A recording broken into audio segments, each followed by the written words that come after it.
میں ہوں خوشنود علی خان اور یہ ہے صحافت ڈیجیٹل۔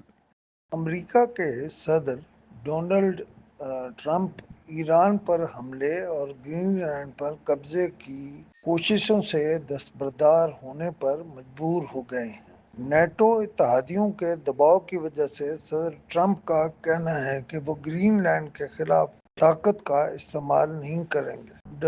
ڈایوس میں خطاب کے موقع پر ٹرمپ نے کہا، نیٹو کے ساتھ گرین لینڈ کے مستقبل پر ابتدائی اتفاق ہو گیا ہے۔ یکم فروری سے نافذ ہونے والے ٹیرف بھی منسوخ کر دیے گئے۔ انہوں نے بتایا کہ اس بات سے متعلق نیٹو سیکرٹری جنرل سے کی ملاقات کے بعد بہت سے فیصلوں کا میں اعلان کرتا ہوں۔ اس سے پہلے ٹرمپ نے کہا تھا کہ نیٹو کے پاس دو آپشن ہیں، ہاں یا نہ۔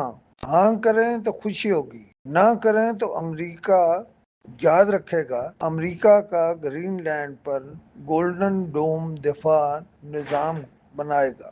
ٹرمپ نے ایک بار بلکہ پھر پاکستان اور بھارت کے درمیان ہونے والی جنگ کا ذکر کیا ہے اور کہا ہے کہ میرا یہ بہت بڑا کریڈٹ ہے کہ میں نے ایسا کیا۔ اور صدر ٹرمپ نے یہ بھی دعویٰ کیا کہ پیوٹن نے بورڈ آف پیس، یعنی یہ جو غزہ کے بارے میں ہے، اس میں شامل ہونے کی دعوت قبول کی ہے۔ تاہم صدر پیوٹن کا کہنا ہے کہ وہ ابھی اس معاملے پر غور بھی کریں گے۔ امریکی صدر ڈونلڈ ٹرمپ نے ایران کو جوہری پروگرام کے حصول سے متعلق ایک بار پھر سخت وارننگ جاری کرتے ہوئے کہا ہے کہ ایران کو اپنی جوہری سرگرمیاں فوری طور پر بند کرنا ہوں گی، بصورت دیگر امریکہ کارروائی کرنے پر مجبور ہوگا۔ صدر نے اپنے ایک انٹرویو میں کہا ہے کہ اگر ایران نے جوہری پروگرام بحال کیا تو اس کے خلاف سخت اقدامات کیے جائیں گے۔ انہوں نے دعویٰ کیا